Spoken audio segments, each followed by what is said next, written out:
Bumili nga si Madam Boricat ng shampoo para sa sasakyan niya. Gusto niya yung binobobambahan daw at yung may lumalabas na puti. Yung foam yun makaiba yung nasa isip mo.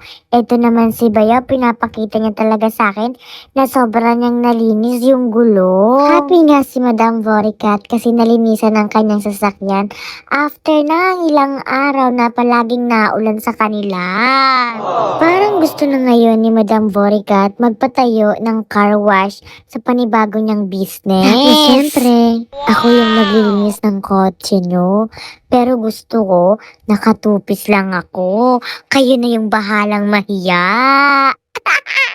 Chawa! Mahal na mahal pala ni Madam Boricat ang bago niyang sasakyan. Kaya gusto niya palaging kumikinang. Matagal na pala pangarap ni Madam Boricat ang makabili ng ganitong sasakyan.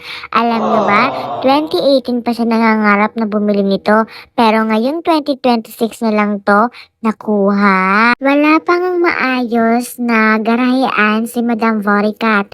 Kaya ang napapatayo pa lang niya dyan ay ang poste. Dahil nasa masama yung panahon dito palagi, mahirap din makakuha na mapagbilhan ng mga kahoy para dito sa garahean ni Madam Boricat. So ito pala na ginagamit ni Madam Boricat, kailangan mo talaga ng power yung pagbobomba para lumabas yung kulay puti na pagbubula. Ayan, dinis lang muna si Madam Boricat, hanggang dito na lang muna. Bye!